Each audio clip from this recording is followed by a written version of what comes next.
Insomniac had always been considered a very talented studio, but in the last few years, their stock has risen meteorically. And that's all down to one game. Well, two games now. With Spider-Man and Miles Morales, Insomniac and Sony have confidently established and then built upon their own take on this iconic, beloved property, and they've done so in a manner that strikes the perfect balance between respecting the source material and having its own unique voice. There's little doubt in anyone's mind that there's going to be a Marvel Spider-Man 2. Neither Insomniac nor Sony have bothered being too cagey about that, and even if they had been, the staggering critical and commercial success they have enjoyed would have been more than enough to tell you that a sequel is on its way. That inevitable sequel is going to have a lot to live up to, of course, and in this feature we'll be talking about 10 things that we want to see in the game.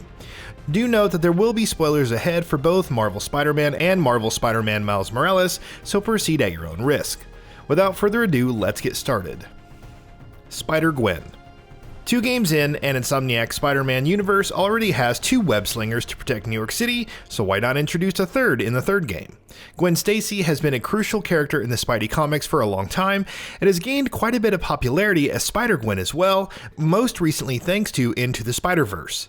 There's no shortage of fans who wouldn't absolutely love to see her being brought to life in that capacity in the games as well. The fact that Gwen Stacy as a character hasn't been introduced or even hinted at in the 2 games so far might be a bit of a hurdle, but then again, Spider-Woman does have the ability to freely traverse the multiverse, so that's a narrative obstacle that Insomniac can easily deal with by introducing a Gwen Stacy from a different universe. It's also worth mentioning that Spider-GWEN has also often been closely tied with the Venom symbiote in the comics, and if the teases in Spider-Man and Miles Morales are anything to go by, Venom is definitely going to have a role to play in the upcoming sequel.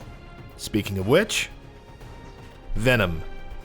Venom is, without a doubt, one of Spider-Man's best and most iconic villains, so fans have a lot of expectations for his arrival in Insomniac's next Spidey game.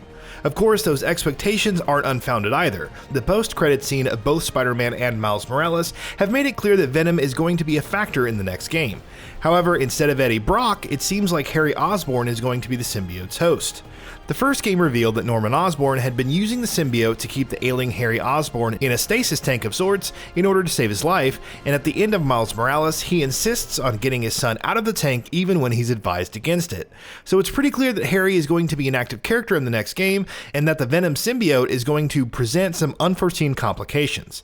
How that happens remains to be seen, but we couldn't be more excited about it. Spider-Men. Peter Parker and Miles Morales have both firmly established themselves as their own Spider-Man by now, and going into Spider-Man 2, both of them are going to have crucial roles to play as protectors of New York.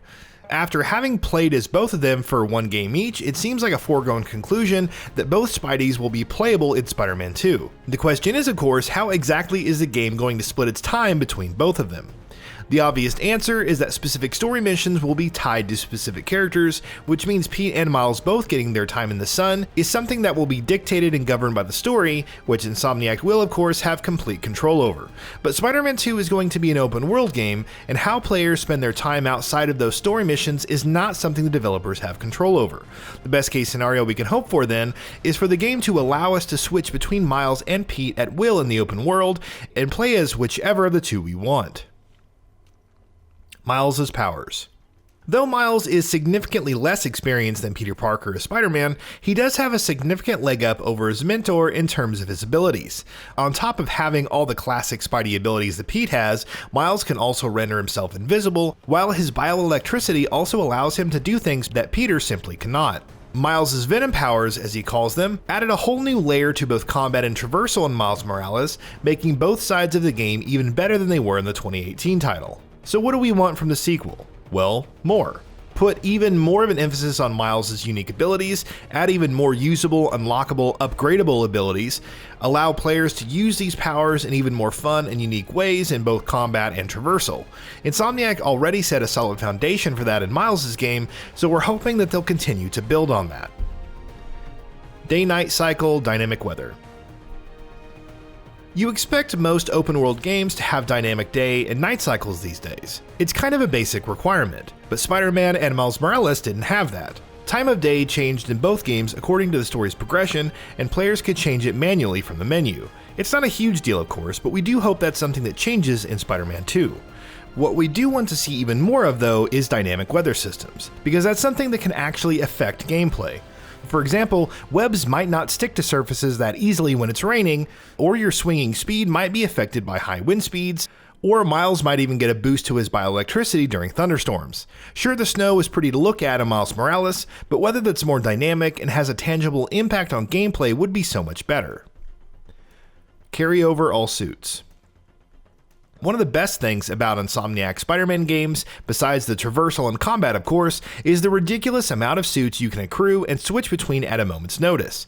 Spider-Man as a property has a vast, rich history, and multiple iterations of the character have had so many looks over the years. Insomniac have not only paid homage to all of those suits, they've also thrown in some of their own designs here and there.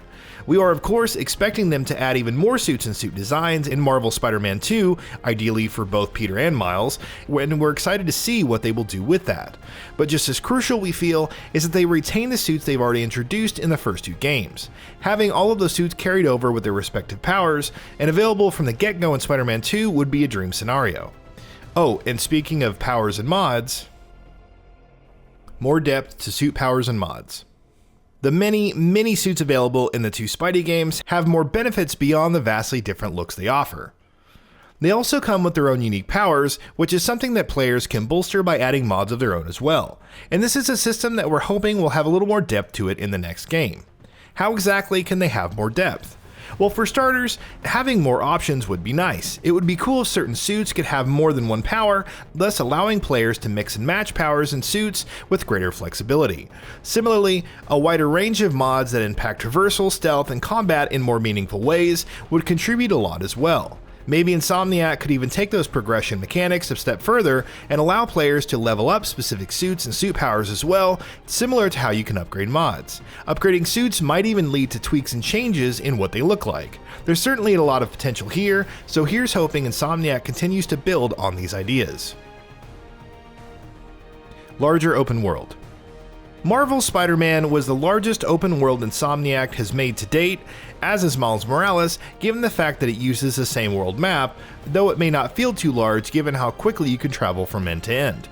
It seems inevitable though that they'll go even larger with the next game, and it also seems inevitable that they will expand their horizons to beyond just Manhattan. That the next game will be set in New York City seems like a given, almost. Spider-Man and New York City are inextricably linked together after all. Insomniac could still open up the bridges around Manhattan though, allowing players to explore more of the boroughs, or perhaps even all of them. At the very least, Queens and Brooklyn seem like obvious picks for the next game. Or we hope so, at any rate. Better side activities.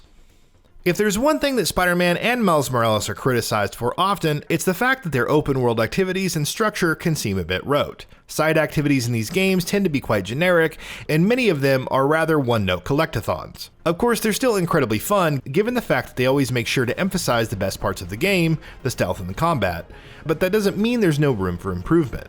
Perhaps one of the best ways to bring about that improvement would be to introduce some more variety.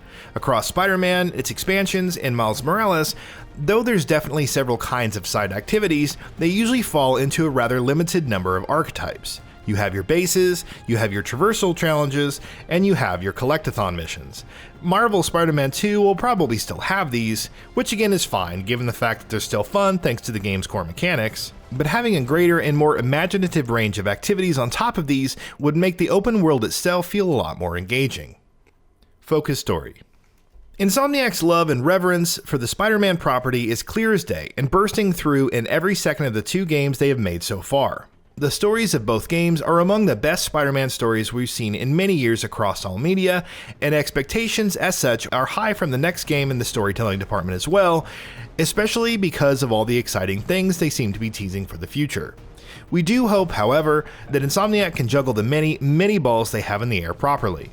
With 2 games under their belt, they have a lot of characters and plot threads to contend with, many of which still have a lot of places to go. Yuri's future has been left up in the air for now, Harry Osborn and Venom are going to be crucial factors, Norman Osborn clearly isn't done playing a major part in the story, and the side missions in Miles Morales are clearly setting up a return for Wilson Fisk, aka the Kingpin, and how Pete and Miles continue to balance their personal lives with their superhero hero duties will invariably continue to be a focus as well. Meanwhile, with Pete, Miles, MJ, Gonke, Rio Morales, Aaron Davis, and many others, there are quite a lot of characters that are bound to have a major presence in future stories. Clearly then, Insomniac has a lot of balls in the air. Here's hoping they can continue to do justice to all these elements as well as they have been doing so far. And that wraps it up. If you like what we are doing, please consider subscribing to our channel, and don't forget to switch on the bell notification icon. That way you will never miss out on any of our videos.